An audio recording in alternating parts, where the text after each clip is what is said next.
Hi, my name is Austin Horton, and I'm an undergrad here at CU studying international affairs with minors in human geography and space. Welcome to the second part of our three-part mini-series put on by the Conference of World Affairs and the International Affairs Subcommittee covering international affairs in the next presidential administration. Today's panel is going to be covering topics on China, whose recent military expansion and influence has a large effect on the area of international affairs. Please enjoy the conversation from our esteemed panelist and moderator exploring the implications of China on the world stage.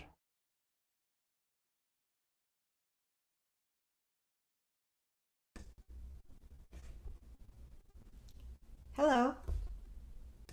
Welcome to the CU Boulder Conference on World Affairs virtual panel, China's Future and Its Impact on the World Stage, a three-part series focused on international affairs during the next presidential administration. My name is Claire Park. I'm an assistant professor in the Political Science Department at CU.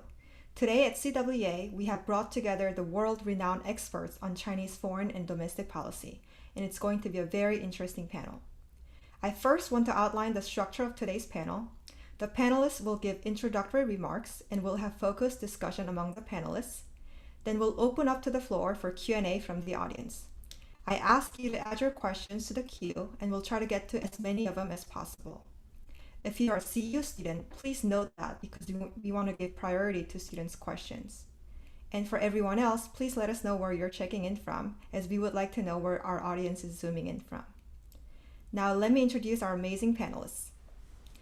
Elizabeth Economy is a senior fellow at the Council on Foreign Relations and also at Stanford University's Hoover Institution. She directs the Transatlantic Dialogue as a Richard C. Holbrooke Fellow at the American Academy in Berlin. She also serves on the board of trustees of the Asia Foundation and the National Committee on U.S.-China Relations.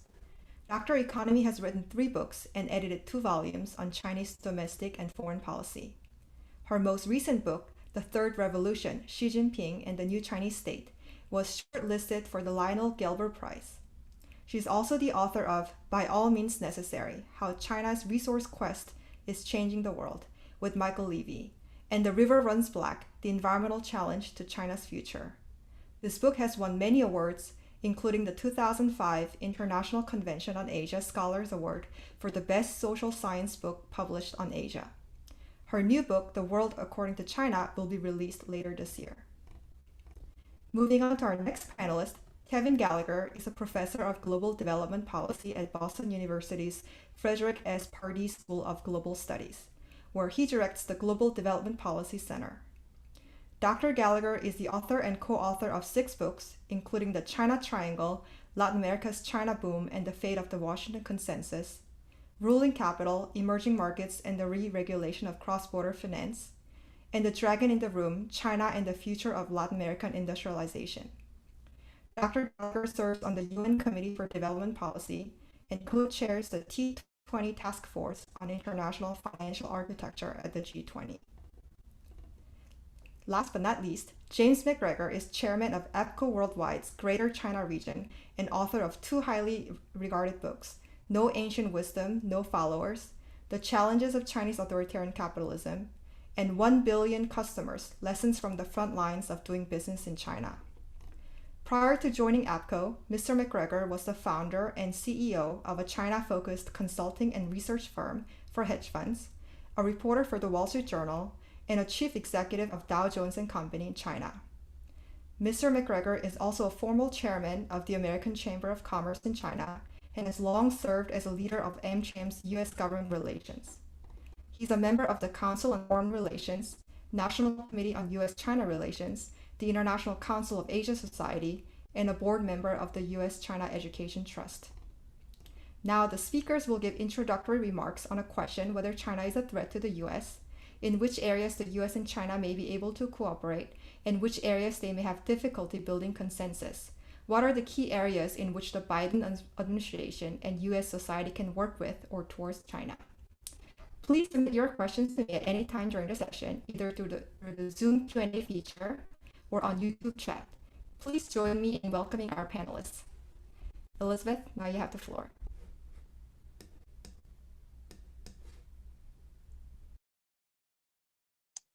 Thanks so much, Clara. It's great to be here with you and Kevin and Jim to talk about China at this really important moment of transition in the United States. There's really never a dull or bad moment to talk about China, but I do think this is a particularly interesting time.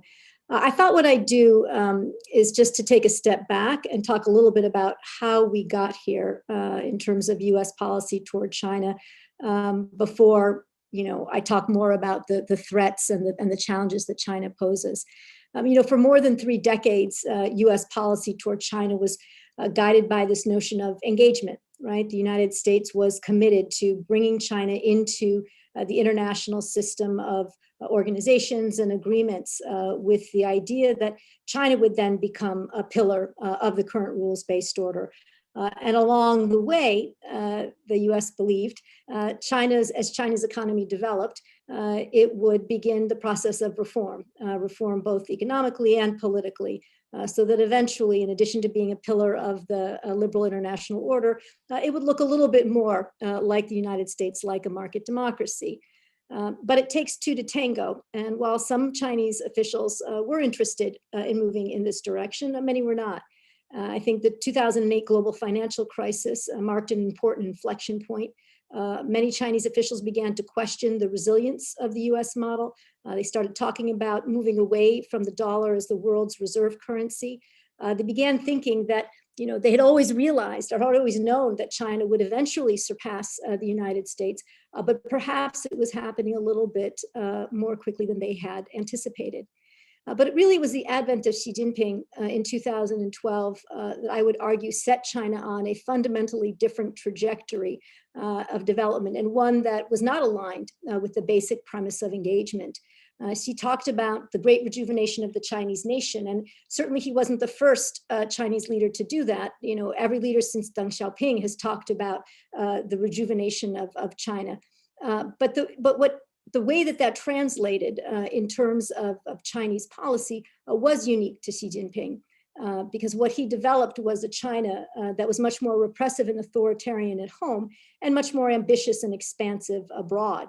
He centralized authority in his own hands. He enhanced the role of the Communist Party in Chinese society and the economy, limited the internet, limited the engagement with the outside world in terms of foreign non-governmental organizations. He transformed China domestically, moving it away from the process of reform and opening up. And on the global stage, again, much more ambitious and expansive. I think there were 2 broad, important shifts in Chinese policy that directly challenged US interests. The first is Xi's commitment to reunifying China. There can be no rejuvenation of the great Chinese nation without reunification. And in the first instance, this is, of course, the territories inside China, right? So that means Xinjiang and Tibet and Hong Kong. And then moving out from there, we have Taiwan and the South China Sea. And from there, India, Japan, and Bhutan. And we've seen over the past few years, in particular, far more repressive and aggressive policies designed to assert mainland Chinese sovereignty in all of these areas. The second shift is Xi's effort to reshape the geostrategic and political landscape in ways that reflect Chinese values and norms and policy preferences. And I think there are 3 important initiatives. The first is, of course, the Belt and Road Initiative, which has really been Xi Jinping's, I would say, flagship foreign policy initiative. Began as a hard infrastructure initiative to connect China through to the rest of Asia and Europe, the Middle East, and Africa, expanded into a digital Silk Road. There was a polar Silk Road. It wasn't simply, economic. There was a military component. China established its first military logistics base in Djibouti. And there were elements of political capacity building, right? How teaching other countries on how to do real-time censorship of the internet, right? Holding cybersecurity seminars, advising countries on how to draft their cyber laws. So this was one important mechanism for China to shape global norms and values.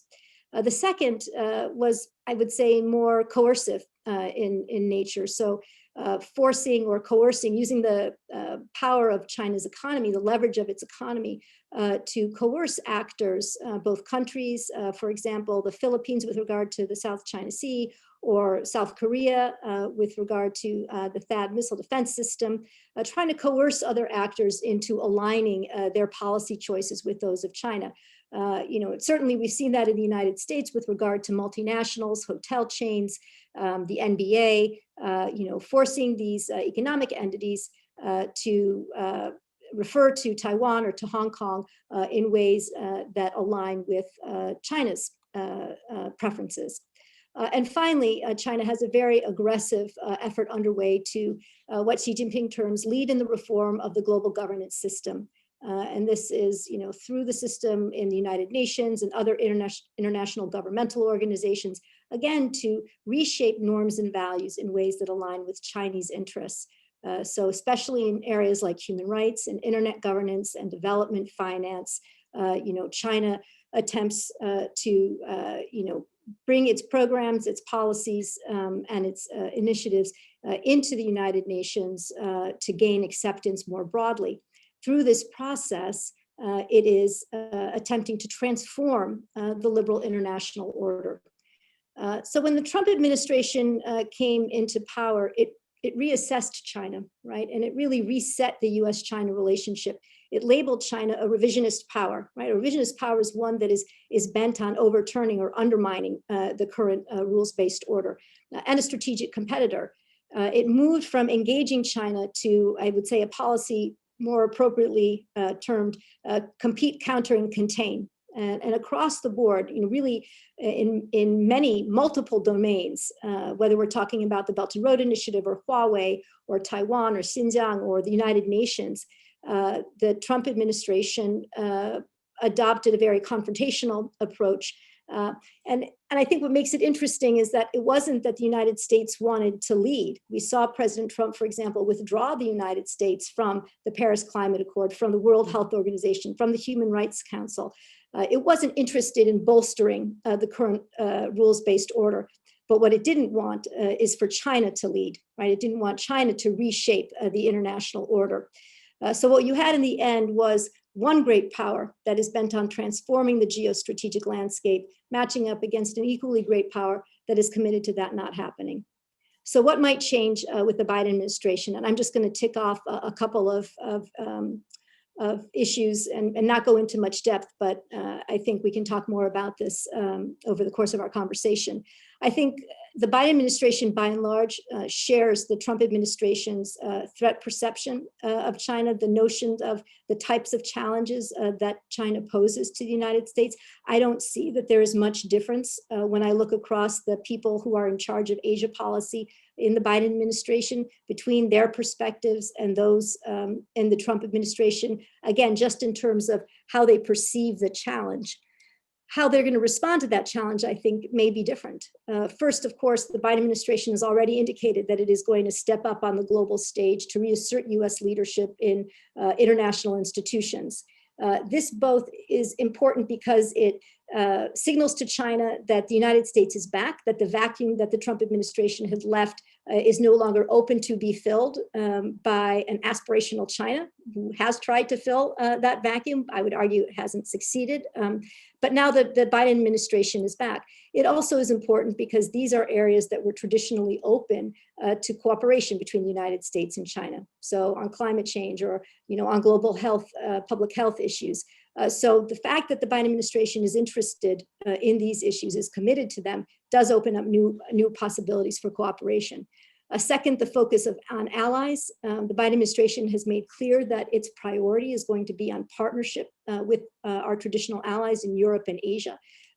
President Biden has called for an alliance of democracies and proposed a meeting very early on with the G7 plus 3, Australia, South Korea, and now I've just forgotten, India. So I think that's going to be another difference. That was the Trump administration was not enormously supportive of our allies, well, at least not those in Europe. So sort of thinking through a strategy, partnering with our allies to develop a strategy to manage relations with China, I think is also going to be a policy innovation from this administration.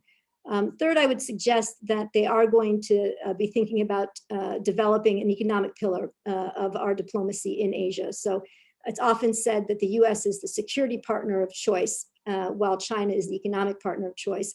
And I think this administration is going to want to change that. So perhaps there will be some exploration of rejoining or trying to join, not really rejoining, but joining what is now the Comprehensive and Progressive Trans-Pacific Partnership. And then finally, I think the administration will reestablish a functional bilateral diplomatic framework for engagement with China. I don't think we will go back to the very expansive, dialogues of the Clinton and Bush and Obama years, where you might have had 90 to 100 different ongoing dialogues on all sorts of issues that would arrive at these broad general statements of agreement, like we both want peace and stability in Asia. We're not going to go there, but I could easily imagine that we will have a functioning bilateral dialogue that will focus on very specific issues with a desire to have very specific deliverables. So I think in terms of how we understand China, I don't see that changing, but I do see some opportunities for fairly significant changes in how we approach the bilateral relationship moving forward. Thank you. Awesome. Thanks so much, Liz, for that amazing background and discussion of the past, present, and future of the U.S.-China relations. Now we'll move over to Kevin. Thanks so much. It's great to be here. It's great to be here with Jim and Elizabeth, and thanks for having us. I wish I was with all of you folks there in person. My wife is from Evergreen, Colorado, and we go there all the time, but obviously haven't been there in a year and a half. So I want to take a real rain check and come back and see you. To your overarching question, is China dominating and is it a threat? Absolutely. It has been dominating and has been a threat. And in my take on that is that's largely because the US hasn't had its act together on the international economic stage, and especially at home, for quite some time. Trump I see as a symptom of these problems, not the cause of it, but Trump put the nail in the coffin. And so the most important thing that the Biden administration needs to do is get our home act together, get our own bilateral and international economic policy together. Then that's going to allow us to have a much stronger standing across the world and a much better, an upper hand with China on a lot of these issues, which quite frankly, at the moment, we don't look so good relative to China on the global stage on some of these things. I wrote an op-ed with a prominent economist in China named Yu Yongding in April of 2020, where we basically acknowledged that our two countries, like Elizabeth said, and I'm sure James will as well, we have a longer and longer list of grievances with each other. And those things are serious grievances with each other, and they need to be addressed. That the period of chimerica of the two countries being totally connected and going to some kind of marriage and nirvana, like Elizabeth said, was probably a mirage to begin with. And it was problematic from the very start. It created massive global economic imbalances, which led to the financial crisis. And it also played a big role in the backlash against globalization in the United States. However, in our piece, we also say that a separation and a big decoupling or a Cold War is unrealistic and to be avoided at all costs, It's impossible to have a bipolar world in a 21st century globalized economy the way we have. The costs of a major decoupling and a Cold War would just be monstrous on the economy, on human suffering, and on the planet as well. My take for the Biden administration is that we have to engage on two realistic tracks. The first track is to point out and wrestle with these very hard and specific differences that we have with each other. And the US will have a much better standing on that if we can clean up some of our issues with inequality, the lack of democracy, et cetera, at home. But number two, to work just as hard on cooperating where we absolutely have to, because history tells us what happens if we won't. And we are at a very similar moment right now as we were in 1933, when the depression that started in the United States had become global and London pulled everybody together. The United Kingdom tried to pull the world's leaders together to try to deal with the global depression. The British weren't quite up to it anymore. They had relinquished their ability to lead, and too many internal politics hurt their ability to lead on it. The United States wasn't ready or willing to lead either. What happened? the globalization of the world depression, and world war. And I wouldn't say it's so far-fetched to say that that's what looms ahead if we don't repair the multilateral system and work together on providing global public goods. And since China and the United States are the two largest economies, we're also the two largest trading and investment economies. So we are everywhere.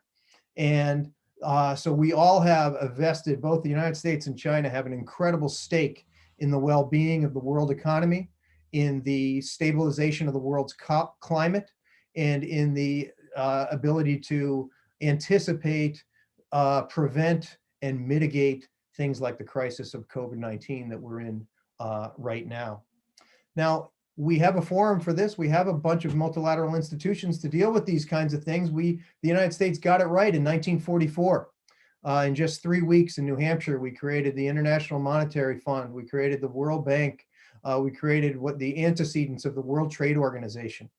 Unfortunately, over time, especially over the past 30 years, these institutions have become severely eroded, so much so that even though the United States really got to write the rules on all of them, the Trump administration thought that they were so far away from the United States that he basically abandoned almost every single one of them. And that couldn't have happened at a worse time when those institutions were needed more than ever in 2020. And China, to its credit, stood up in those institutions and made bold proposals that are the same kinds, almost the same exact proposals that the United States made in 2008. But in this instance, the United States blocked them in every case. So China, like every other country in the world, in April of 2020 at the IMF and the G20 said the United States should issue special drawing rights. This is sort of the IMF's money, so that it would go to poor and emerging market countries that were facing massive debt and liquidity problems because of this COVID-19 to be able to pay back some of their international debts, including to the US Federal Reserve of the United States, the IMF, and the World Bank. The United States, the only country to stand behind it. China also pushed to increase the financial firepower of the IMF, like the United States did in 2008. United States in 2020 stood in the way of it. Much to the counter of a big narrative that was out there that China's overseas loans are to engage in debt trap diplomacy, that they want countries not to be able to pay the money back so they can take their assets. That had been disproven before COVID, but the counterfactual just happened right in front of us in COVID in 2020, because so many countries are now in debt distress, and it would be the perfect time for China to be able to seize those assets. What's ironic is that China is the leading participant in the G20's debt relief program at $3 billion, whereas the United States has hardly participated and has shielded the private sector, which is the largest amount of debt in the global economy, from the entire regime that was set there. In terms of new development finance, the Asian Infrastructure Investment Bank, China Development Bank, and the Export-Import Bank have opened up all sorts of new windows for COVID, whereas David Malpass and the World Bank has sat on the sidelines, and the United States Development Finance Corporation, a new development bank that the US has that I supported, that is one of the only acts of bipartisan activity during the Trump administration's tenure, creates a $60 billion institution to do development finance, real opportunity for us to play a role. Unfortunately, the Trump's first move is a lot of what Elizabeth said that China's doing. Just 4 days before Trump left office, he signed a deal through the Development Finance Corporation with Ecuador, one of the countries that's already defaulted on its financing in 2020, that said, we'll give you a loan as long as you privatize oil and gas assets to US firms and block Chinese technologies from coming. That was 4 days before Trump left office, 2 weeks before Lenin Moreno, the president of Ecuador, who has a 6% approval rating, left office. You can go down the list. I think on trade, China signed the RCEP. The United States withdraws from the World Trade Organization. China is supporting India and South Africa, who have proposed at the WTO that countries violate patents to be able to produce vaccines because there's such a shortage in the world. Trump administration was against that as well. So the United States can make some quick fixes. A lot of these things are the things that the United States were the first country to propose all these same exact things in 2008, but we denied them all. So I have faith that the Biden administration is going to use these institutions to our benefit. We've often been criticized by countries like China that we wrote the rules for all these institutions. It is true, and but we can use them for better. The world trusted us with these institutions at one point, and now the United States didn't even trust itself. A couple quick things that the Biden administration can do in the next 6 months that are really important, that'll help put the world economy back on its feet and restore the United States standing in the world, and then allow us to compete by A, leading by example when it comes to China, and B, to be able to point our fingers. But right now, I really don't think we can.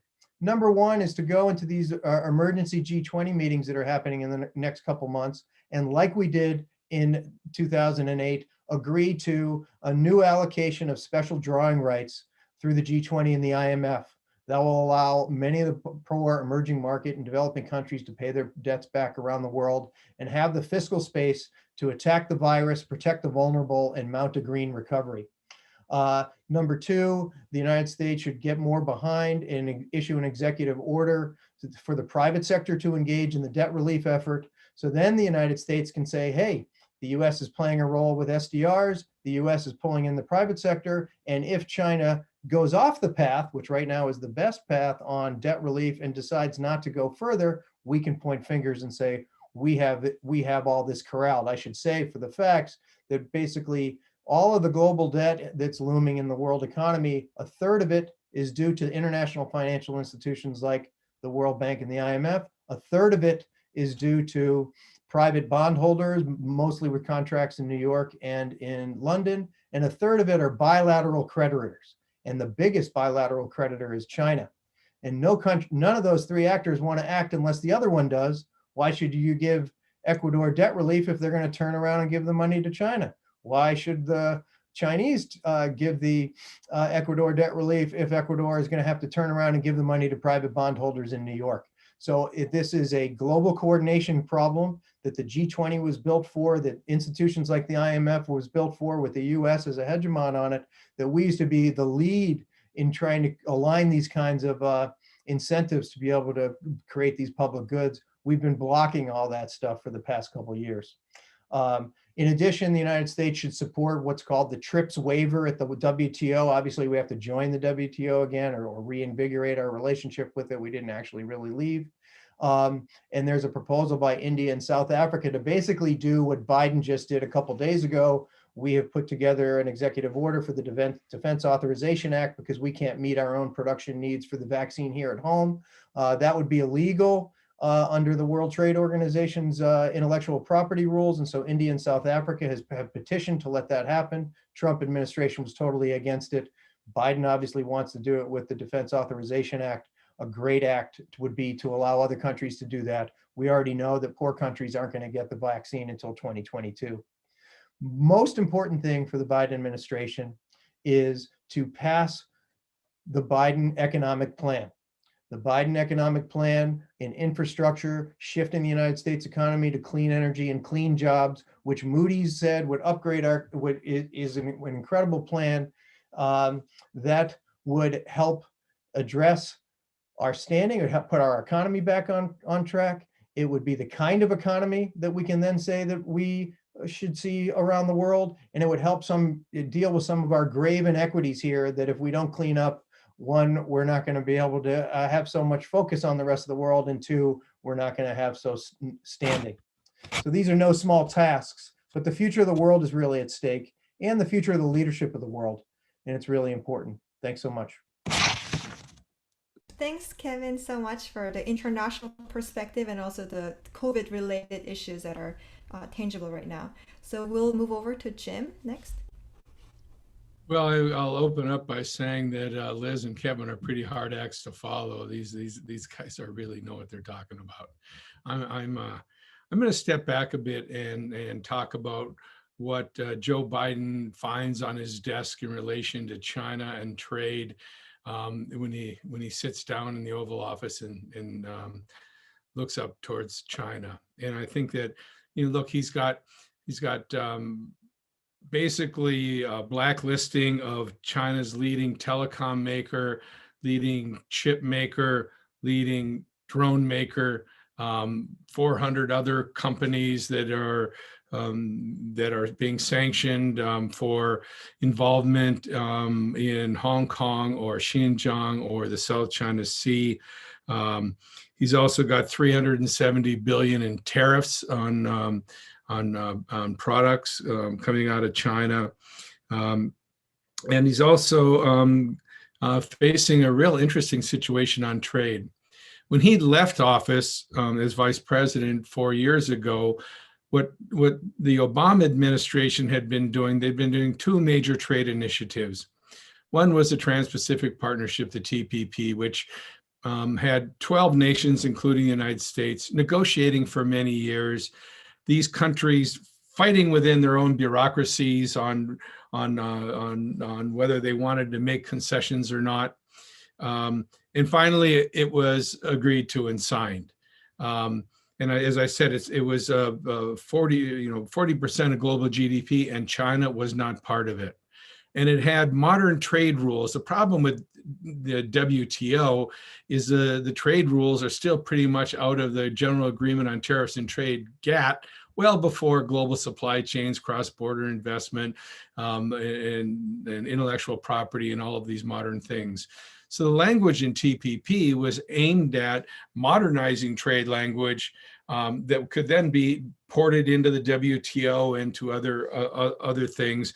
And one of the things that TPP had was a difference in looking at state-owned enterprise versus private enterprise, which is really a core problem because of China's, the way it gives China advantage, actually, if you're running companies that don't have to make money and they can undercut everybody else. So what happened with TPP? Trump pulled out of it on his first day at work in the Oval Office. I think it's the dumbest thing we've done since invading Iraq. At the same time, there was negotiations that had been going on for something called TTIP, with a trade agreement between Europe and America that also China was not party to. And the idea was that by having these modern trade agreements that China was not party to, that would give China incentive to reform in a positive way, to become part of these agreements. Well, TTIP kind of went nowhere. It faded off in negotiations because everybody was looking out for their, whether it was the pharma companies or the auto companies, looking out for their self-interest and not thinking of the big picture. If we had done TPP and TTIP, we'd be sitting in a whole different world, because China would be needing to reform to keep up. And actually, reformers in China were for at least TPP, because they're looking for a way to reform as a country really engaged in what I look at as reform and closing, reforming for Chinese companies and closing for foreign companies. So that's where it was when Biden came in, left office as vice president. As he comes into office, whoops, it's upside down. China has signed the so-called the RCEP agreement with Asia and the Pacific Rim countries. It's not a very deep agreement in terms of any structural change, but it does reduce and eliminate tariffs for 90% of products over 20 years. But it does tie all those countries together. The U.S. is not part of it, and it's going to be, I think, important in supply chains in Asia. Also, at the end of last year, the EU and China came to an agreement on the CAI, the Comprehensive Agreement on Investment, that needs to be approved by the European Parliament, but it was pushed through by Xi Jinping with personal phone calls in order to stave off U.S.-EU rapprochement when Biden comes into office. What's really interesting about that agreement is when the phase one agreement was signed, the U.S. signed that with China at the beginning of 2020. The only criticism was that it was a weak agreement. It didn't touch the structural issues. It was too mercantilist on products, but that's all. when the CAI was signed at the end of the year, what was the criticism? It was, how can you do that? Europe, how can you sign an agreement with China when you've got Xinjiang, you've got Hong Kong, and these other issues?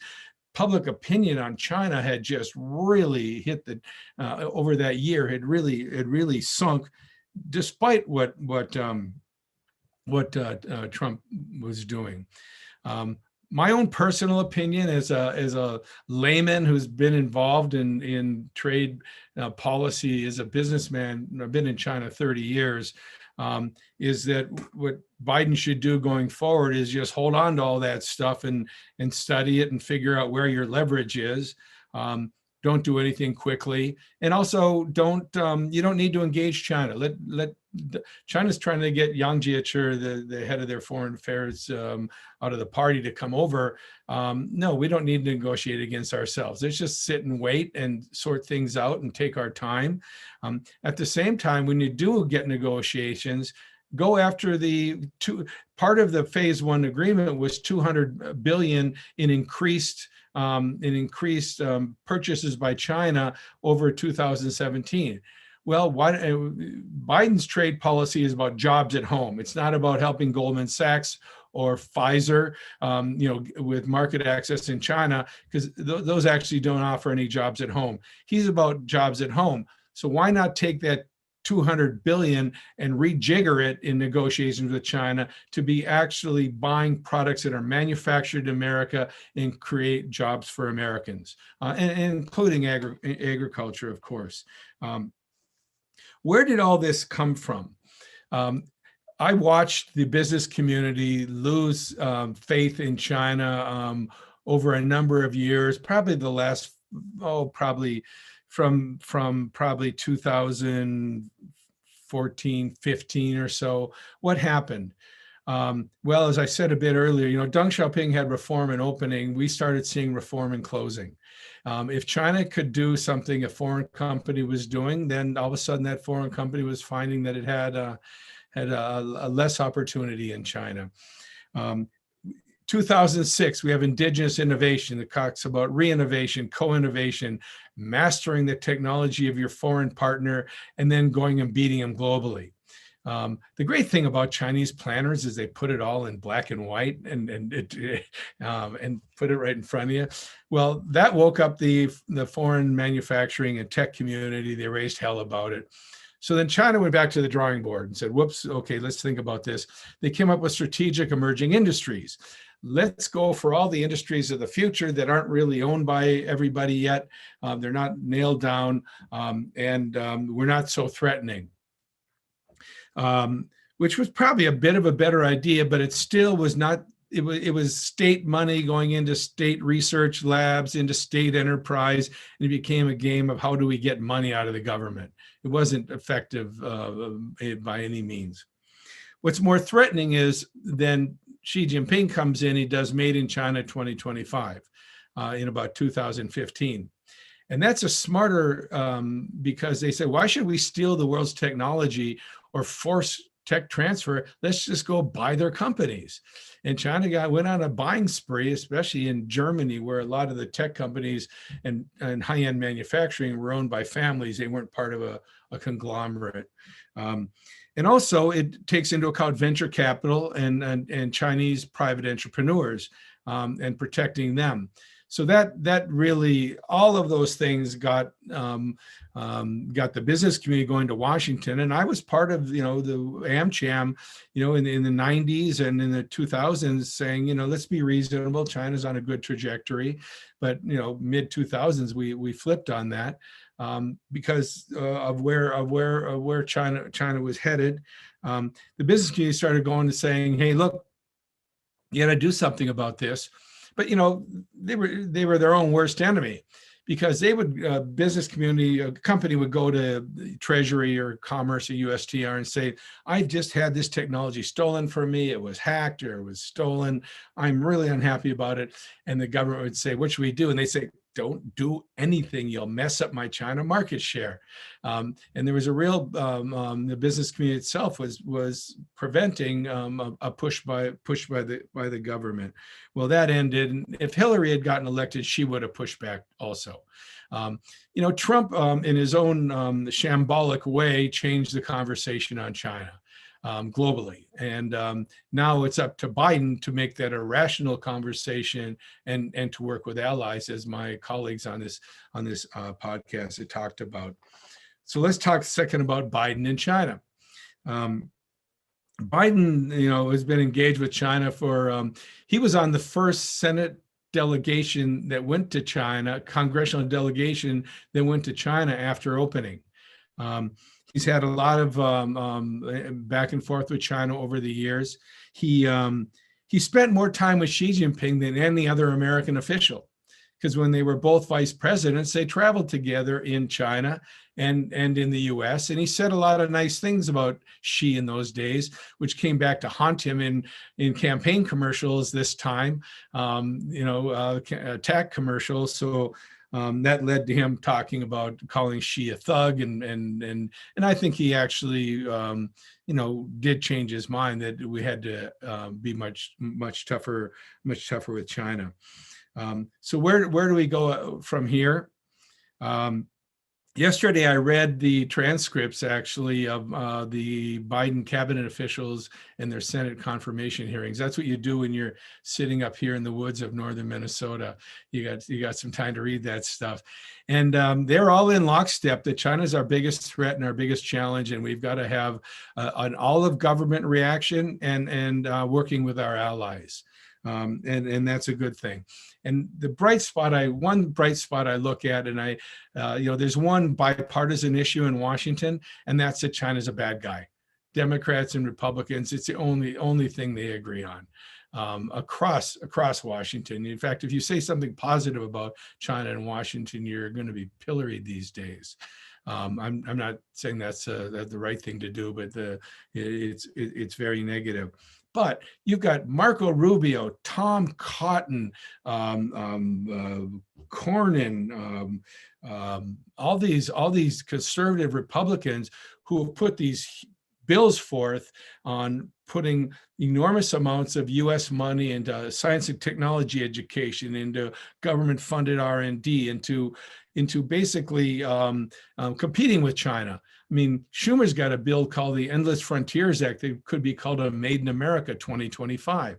And I really do think that is the solution. It's going to be pretty hard to contain China. So wake up, grow up, and compete. I say that a lot. And there is some hope, because what those congressmen and senators are pushing is very similar to what Biden is coming in with. And so if Mitch McConnell, as he heads into his dotage, wants to try to do something positive on policy for once, instead of just blocking everything, that's very important. And we may move ahead and be able to compete with China. I think that's the way to go. So on that positive note, I'll pause. Thank you. Hey, thank you so much, Jay, for that positive note. It seems from all the panelists that China is a competitor, is like a rhetoric that has been set in America. And whether we have the Trump administration or the Biden administration, as Liz and Kevin and Jim have said, the view or the lens that the politicians and the business community looks to through China is that China is a competitor. So then China just surpassed the US as the largest recipient of the FDI flows in 2020, right? Because they were able to recover quickly from COVID compared to all the other countries. So many of you talked about what needs to be changed in America, wake up and compete with China. What are your recommendations to the Biden administration to make the U.S. as an attractive destination for foreign direct investment? Because they're not coming here; they're going to Mexico, Taiwan, and China. So in addition to bashing China, like what are some of the ways that the Biden administration can do to make the U.S. as an attractive place, or are we out of that route and then we're just waiting for the investments to go elsewhere? Can we make it reversible? Kevin, I know you started with the points about the U.S. and also Jim and Liz, if you could jump. That sounds like a question for the economist. Well, whether we like it or not, China has built the best nest for foreign investment in the world. That's why James and a lot of his colleagues went there as China moved into the World Trade Organization. China got into the WTO, so they had basically the equivalent of what we used to call duty-free access to the rest of the world economy. On top of that, they invested heavily, 40% of their GDP a year, on infrastructure, technology networks, so the firms that came there would have an incredible nest. And then on top of it, they topped off their exchange rate to make the stuff super cheap to go around the world. The world business community loved it. The United States doesn't have a very good nest for foreign investment or domestic investment at all. The domestic investment that happens in the United States is largely in the financial sector, just perpetuating itself. The investment in financial sector over time is like 500% of GDP. Just derivatives, stocks, bonds, things out in futures markets, speculating around the world. But real investment, what nerds like me called gross fixed capital formation, that's the real investment in infrastructure, guts, machines, that's been going down. It's at 18%. It's been going down and down for the past 30 years.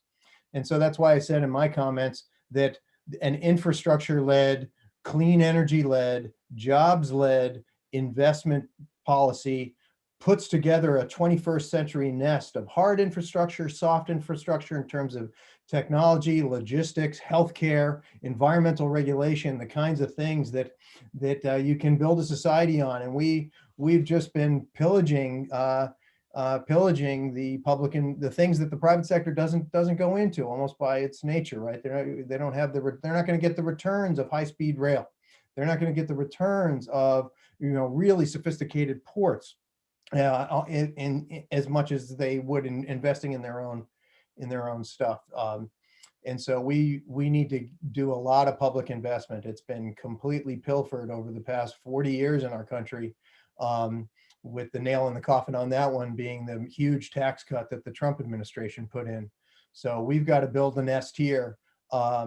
And we've got to have a set of global rules that allows us to do that at home and prevent other countries from doing that in a way that is bigger than our neighbor. Nothing wrong with China building that kind of nest. All those companies went there.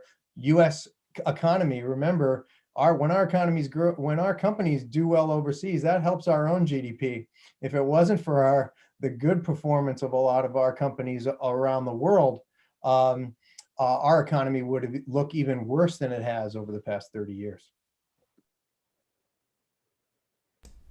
Thank you. Well, I would just ask the question, can we do it, or is this end of empire?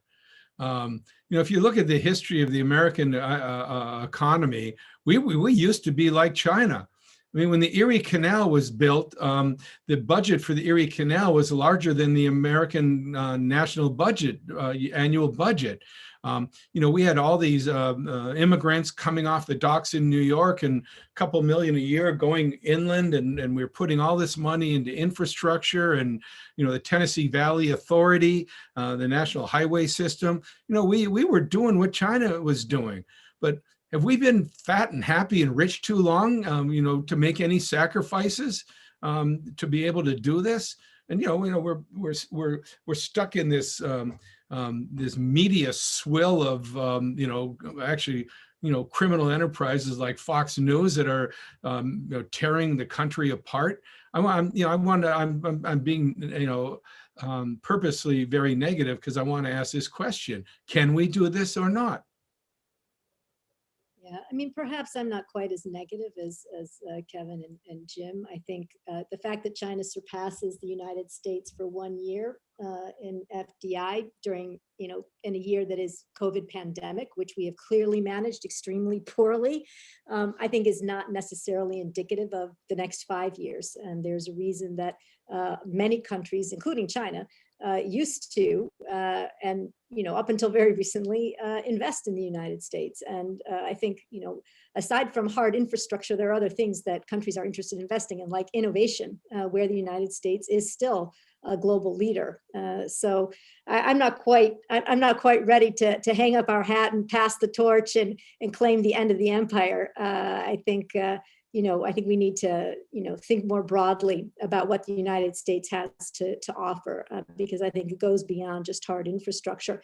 And that's not to say that we don't need to improve our infrastructure. And I think that is going to be part of the Biden administration's big push moving forward. I guess if Pete Buttigieg has anything to say about it, he's clearly talking about fairly significant investments there. So, I think there's a recognition, frankly, in this administration, to Jim's point about being fat and happy, that's probably true. I mean, China had the advantage of leapfrogging in many respects. And we stayed in the credit card era, right? China basically skipped that. And so I think there is a sense now, and with 5G, we're talking 6G, whatever it is, I think there is a renewed appreciation for the fact that we don't want to be playing catch up and that we need to be thinking ahead of the curve. And so I think we have the capability to do that. And, one of our greatest strengths is our education system, our immigration, all of that is going to come back into full force with this administration. And I don't think China is an extraordinary place with an extraordinary economy, but we also shouldn't forget that there are, upwards of 600 million people living on $140 per month, as Li Keqiang announced last spring, that 60% of the people ages 25 to 34 have not graduated from high school, and that their transition to the next, level of economy has its own challenges. Right, their social welfare net is poor. They've got their own internal challenges that I think we don't want to lose sight of. In our we are the worst, we suck kind of narrative that it's very easy to fall into, especially after the past 4 years, which have been very challenging for us as a nation. And we do need to take all those steps to repair ourselves and to heal ourselves. But I guess maybe I'm just a little bit more optimistic, on that front. I'm actually optimistic. I don't think that we suck. I think our ideals are the best in the world, and that we have always struggled to meet them, but we've always tried hard. And I think what we need to realize now is that we can't play around anymore, right? There is actual competition, and that we've really squandered a sort of victory, if you want to call it that way. That's not sharp thinking about how to talk about it. And the time is now. And what's amazing, all those things that James talked about, those were all Republicans. That was the Eisenhower administration that made all those investments. And I think what the United States has lost is they've shifted from thinking that investment in public investment, whether it be environmental regulation, hard infrastructure, soft infrastructure, technological innovation, that those things are charity. And that was considered investment during those times. We were investing in the nest, and it was considered a security thing. If you look back at the history, who did Roosevelt put in charge of passing the Marshall Plan? The guy who got his name on it, Marshall. He also put David Rockefeller in charge of the Business Roundtable on it. Both of those guys were Republicans, but they were totally into the process because they knew that they needed these investments to be able to flourish in a free market system. But the private sector and today's Republican Party has totally thought that anything the government does is terrible. And now we've paid the price. And it makes it that much harder. I studied Latin America for a long time. When you get really unequal societies, the rich they don't need the public, they don't perceive that they need the public services as much as the rest of us do. And so it's harder and harder to get them to be able to invest and back. In fact, they've spent a lot of money attacking folks in the political system to be able who want to invest in these kind of things.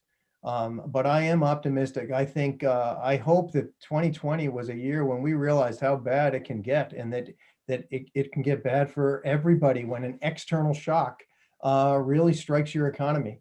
And hopefully people listen to Joe Biden last week, and we can try to have unity, and we can try to invest in our economy, and that's going to take some public investment too. We've spent, even the Trump administration spent trillions of dollars. We need a couple trillion just to get us through a Band-Aid, but we're going to need trillions more of real investment that is embedded with and co-designed with the private sector. To be able to get the United States back on a better 21st century path. If we have 20 years like the 20 that we had, then James, I think we might be in trouble. But if we really lead for the next 20 and see that it's better for our collective to lead, then we can do it. I'm optimistic. The United States, thus far in our very short couple 100-year history, every time we've really faced the odds, that's when we've really woken up and smelled the coffee. And this is that time more than ever. And it's not because of China, it's because of the way we've managed the economy, our standing in the world, and the erosion of our democracy, in addition to the China story. But it's all wrapped up into one. Yeah, let me have one positive note here. What made me one thing that has given me hope is a great history book written by Jill Lepore, a Harvard professor who also is a New Yorker writer who can really write. Her book, These Truths. It basically, to put it bluntly, it shows that America goes from shit show to shit show, and we fix ourselves after each one. So I think maybe we can fix ourselves from this one too. Yeah, definitely. So the competition will make us stronger, hopefully, with all investments that are needed, have been much needed. So next, I'll ask a question about foreign policy, about the Belt and Road Initiative that China has been expanding through Central Asia to reach Europe and also to reach Africa. Do you think the U.S. has been a bystander, or can the U.S. also counter this Belt and Road Initiative with our allies? What do you think is a strategy that the U.S. should take in order to counter this increasing influence of China around the world? Just a couple words. I mean, I don't think that the United States should or needs to counter the Belt and Road. We're not going to match China in terms of its infrastructure investment. It's not what we do. Frankly speaking, Japan is a larger source of infrastructure development in Southeast Asia than China is. We invest more in Africa than China does. I think the Belt and Road is, it's a big branded initiative. It is about infrastructure and connectivity. As I mentioned, the digital Silk Road, there's the polar Silk Road. China's done a great job of branding it. There's been a lot of pushback against the Belt and Road as well. So as much as China has gained, it's also, there are protests in virtually every Belt and Road country around projects, in Kenya around a massive coal-fired power plant, in Xinjiang against the idea that China was going to, take control of a lot of land. So anywhere that you look, you'll find the head of of Tanzania saying that, only an idiot would have signed on to the agreements of the Belt and Road. His predecessor did with regard to China. Malaysia tries to walk things back. So I think the days of the Belt and Road as sort of something that the United States needs to be focused on in the way that we were back in 2014, 15, 16, and 17 are perhaps over, because I think that, I want to say the seeds of its own destruction are within it, but I do think that China's failure to green the Belt and Road, to do what it has pledged to do, is causing many countries to take a second look at the Belt and Road deals. And if you look in Central Europe, a lot of countries have basically concluded that there was a lot of talk and very little action. Yes, a few countries received a lot of Belt and Road funding, but the truth of it is it's a lot of loans. It's not much investment in the end. So I think what we need to be doing is thinking creatively about the role that we play. And that can be in, spurring clean energy development in other countries. It can be about thinking through smart cities. I do think that there is some concern that we ought to have about the potential for China's, digital Silk Road to become a mechanism for China setting the, technology standards for the 21st century, right? So I think, and woven into that, sort of the tools for social control, because I think there is an element of China exporting parts of its authoritarian model to other countries, not imposing, but just offering up opportunities to share the ability to control populations. So I do think there's some issues that we need to face, but I also think we should recognize what our own strengths are and think about smart cities. We could do sustainability and technology and work around the world. Climate resilient infrastructure. To some extent, these may be areas we can partner with on China as well. But But I'm not as concerned about trying to push back on the Belt and Road as I was, frankly, several years ago. A quick comment. One of the objectives and perhaps one of the successes of the Belt and Road is China's big state industrial companies learning how to do business overseas, because they had only worked within their own borders and building all the infrastructure and power plants and everything. And through the Belt and Road, they've been able to go out and do business in other countries and deal with other governments, not always successfully, but they've got that experience. And I think that has probably been one of their successes, and because those companies now are going to be outside those borders all the time, except I guess when we sanction them.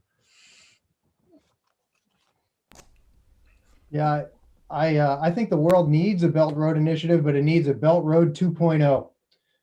The Belt Road has great intentions, at least on the economic side, but it hasn't worked out the way that anyone on either side of the balance sheet. I don't think the Chinese or many of the host countries are as happy about it as they would have. But we face a massive global infrastructure gap.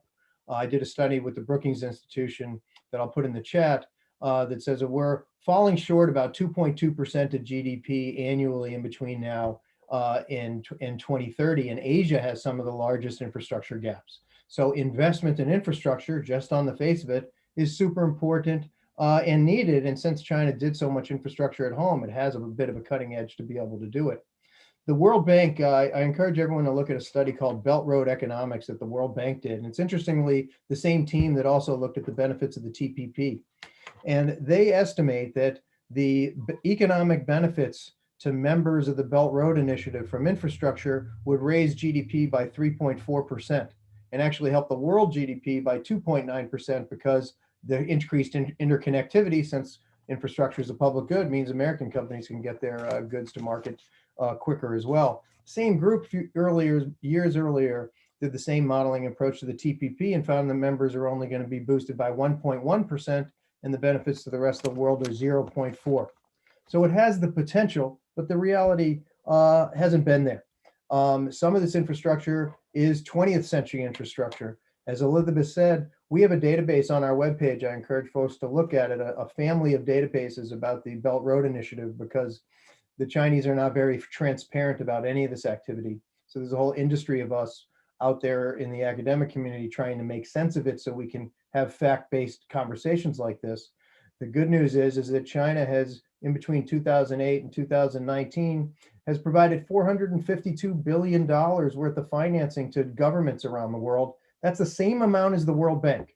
So on that alone, that's a great thing. Developing countries have been asking for more money for 40 years, and the rich countries have been not forthcoming with it. And the rich country institutions like the World Bank, they abandoned infrastructure a long time ago. So on the face of it, great that there's additional finance, great that it's infrastructure. However, the majority of it goes into power sector and the coal-fired power sector, which is a power sector of the 20th century. Any new coal plant that's built in 2020 will not be cost effective in its 50th year of existence. As a matter of fact, even in places like Indonesia, Vietnam, South Africa, and Malawi, where coal is slightly more cheaper than the renewable activity right now, it's all expected that by 2028, 2029, that renewables will be cheaper. So that means governments aren't going to be able to keep those things alive at a cost-effective level for a good 30 years of their life. And that means China's going to have trouble getting paid back for these financing over that period. There's also hasn't been much engagement with the local communities in and around these projects, and that's led to a lot of these protests that Elizabeth talked about. This is something that the West learned the hard way, 30, 40 years ago, when World Bank projects were doing these huge infrastructure projects in the 1960s and 1970s. There was massive protests against them, and we built in safeguards and due diligence mechanisms to make sure that there's engagement in the design of the project cycle throughout. The other thing is that China is more expensive. There's all this talk in the security community that these are sweetheart deals, but China has the same business model for their loans as the World Bank does. They have base capital from China. It's backed by the Chinese sovereign, which doesn't have a AAA rating like the US does. And then it on-lends to the countries. And so their rates are 8 to 10% 8 to 10%, whereas the United States has been, free money for the past, since the financial crisis, interest rates 2%, 3%. That's what we've been giving. So we've been cheaper. So the United States, there's a real window here for the US. We can compete on quality infrastructure, not just quantity. And unfortunately, this example of what Trump did in Ecuador is trying to beat China at their lack of quality game with more investment into fossil fuel, linking it to crony companies in the United States, and linking it to foreign policy objectives was a big mistake. But I think what we'll see with the Biden administration on development finance, which is really what the BRI is about on economic level, we're going to see a greening of US portfolios and us pushing for that at the World Bank and at the Asian Development Bank, which will be very important given that so much of the finance from the BRI goes into that region. That's going to be more inclusive in terms of gender, race, and local communities that are effective, and it's cheaper. And countries will take that as long as we're co-creating some of these projects with them. And so again, if we lead by example, that'll be key. I also think that China is learning quickly. The AIB is a better institution than the World Bank. It's really learned how very quickly on how to be out on the frontier here. There's very few complaints about how they set that up. It's really seen as a premier multilateral institution in Asia, and it actually has a no coal policy, has more pioneering social engagement policies than the Asian Development Bank or the World Bank. So it shows that China has the potential. If China can sit at the head of the AIB, which is now welcomed by David Malpass and all of the members of the development finance community that was built by the West, that shows what China can get to. Well, there's no incentive for them to do it unless we're beating them on business. We have better prices, and we need to get back to better quality. Great, thank you. Yeah, definitely the developing countries will be watching what the US will be doing and what China will be doing. So the last question for our panelists is on environment. So many CU students and community members have deep interest in climate change and the environment. And Liz has written a book on China's environment policy, The River Runs Black. And Kevin has also worked on environment policy for international institutions. And Jim has worked with businesses on environmental practices. So what are some changes that you see that the Chinese state has taken over the last 10 years? And where do you see China's role in global environmental politics? China has announced that they will be carbon neutral by 2060 and peak the carbon emissions by 2030. And the US will be rejoining the Paris Accord.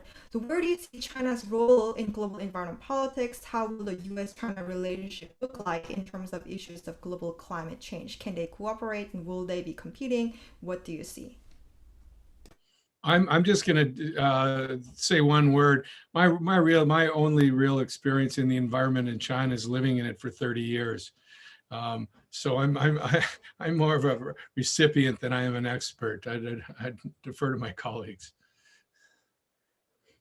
So I'll be quick. I mean, I think that certainly China has made significant strides in addressing its domestic environmental problems, especially in air quality in coastal regions, frankly, directly responding to middle class demands in the early 2010s. The environment became an issue of legitimacy for the new Xi Jinping government. So it really had to take this on board.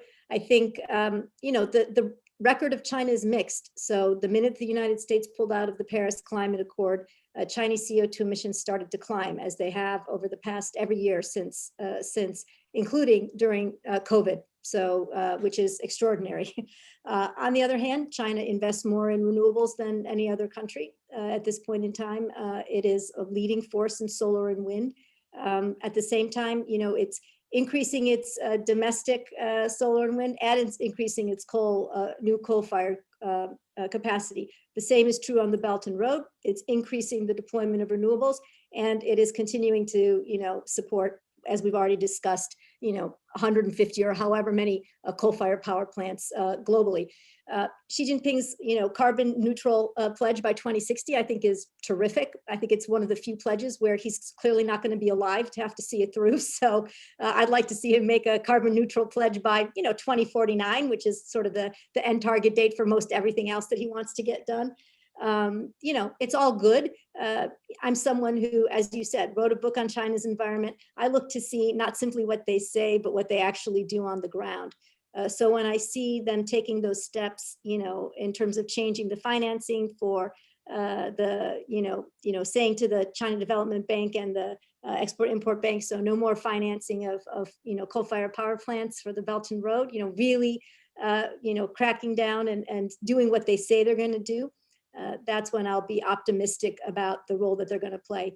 Last word on cooperation. I do think that there will be a push to try to find areas of cooperation on climate change. I think there's going to be a lot of effort in the Biden administration. It was something that the Obama administration accomplished, the pairing of China and the United States on Paris Climate Accords, and I think they're going to want to have that for Glasgow as well in the fall. So, what that will look like exactly, I don't know. Maybe doing things in third countries, would be one option. Maybe upping our respective CO2 emission reduction targets would be another. Yeah, I would agree with a lot Last of what Elizabeth said, and she's written the book on the domestic Chinese and on the domestic situation. And I would just agree with her that there's lots of inconsistency. That there's incredible steps forward, but then some slow steps and some steps backward. I think a couple key things that weren't mentioned is that China's built a pretty robust green bond market. Not as robust as the European one, but much further ahead of what we have in New York. And that's something that I think we're going to see a lot of change on. It started off pretty bad. You could actually finance a coal plant with a green bond, but now they've moved beyond that. And so that's a key thing. Elizabeth mentioned that they've had these incredible industrial policies to create PV, wind, and now EV, electric vehicles, is a huge thing that they're ahead on. But then on other issues, water pollution, et cetera, are really not there. And one of the things that my center does the research on is its international environmental impact. And here it's unfortunately borrowed from the playbook of Japan. So every time China takes a step forward at home, one of the ways that they deal with the domestic adjustment is help push the stuff overseas.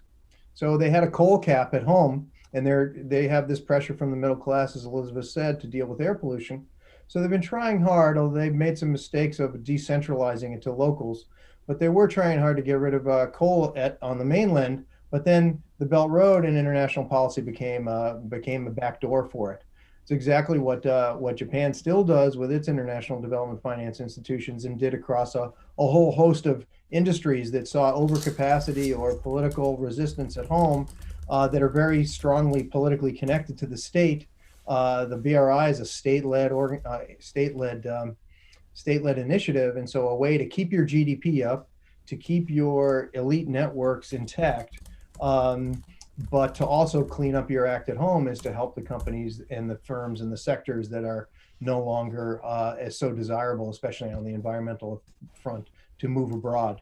So a lot of these big hydro programs that folks have written books about, companies about how detrimental they were to local environments in China, now they're in the Mekong, now they're in Kenya. A lot of these coal plants that have played the role in the air pollution in Beijing and in Harbin, they're in South Africa, they're in Indonesia, they're in Vietnam. And so there's big political forces. This is how this stuff works. It's in pretty much the Japan playbook on this on steroids, and China needs to align it. It's one of the failures of the UN climate agreement is that it's basically just a compilation of countries' national plans. So you have these things called nationally determined contributions. So what am I going to do here on my mainland? It doesn't have anything to do. It doesn't say anything about what your overseas climate implications will be. So it gives an incentive for you to displace your carbon in other places, and that's what we've seen China do. I'd love to see the Biden administration lead by example and say that the U.S. carbon footprint globally is going to be reduced, and therefore we're also going to reduce our fossil fuel exposure around the world. You'll see some of that in some executive orders in the next couple of weeks. There was a bunch that the Trump administration tore up about coal finance in different international development banks. You'll see some of that, but we need to institutionalize this stuff. We have 10 years to reduce carbon by 45% in the global economy and we have to basically get to net zero by 2050, 2060 at the absolute latest. And we're nowhere near it. And we really, again, I keep saying the same thing. Biden does have a good plan to get us towards there, but we don't have a leg to stand on after 4 years of the Trump administration pulling out of Paris, destroying all the environmental regulations in the United States. I hate to sound so pessimistic, but that's exactly what he did at exactly the wrong time. So we've really got to repair that to be able to tell other countries what to do. We're at the end of the line on climate change, although we've got an incredible team in Washington of some of the highest level folks in the history of government right there in the White House who are going to be leading on this. And so I see a real turnaround on climate change.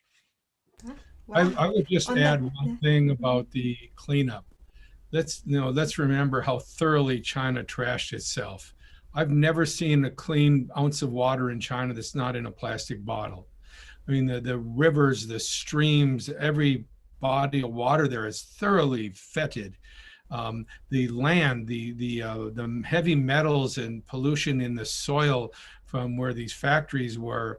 And today, even the continuing discharge of plastics into the ocean and sewage into the ocean and the health effects of that, that's going to be a heavy burden for China to overcome also. Yeah. Wow. Yeah, that's a wrap on this great, amazing, timely conversation on U.S.-China relations. Certainly, both countries have a lot to do domestically and also on foreign fronts. And then we have a lot of hope for how it's going to play out.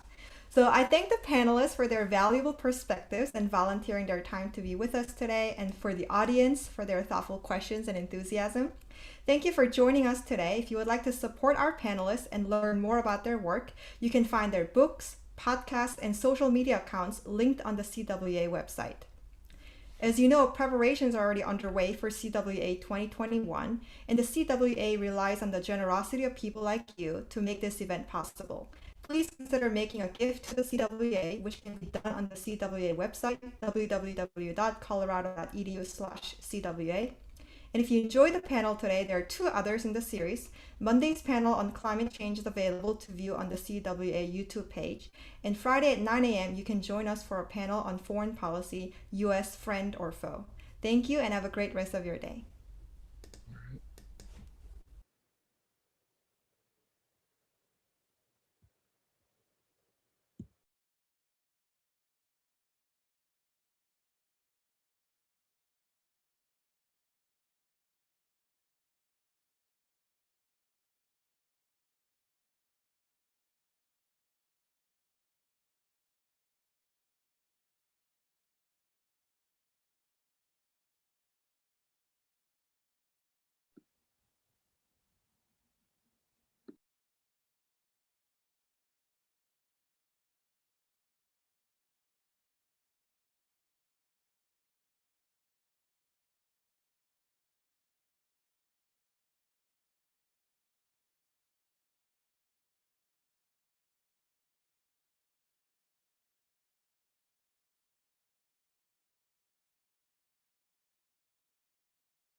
I've got to run, folks. Thanks so much. It was great to be with all of you. Thank you, Clara. Nice to meet you. See you out there in Colorado. I hope I can take a rain check. I miss it. Have fun in the snow. Bye-bye.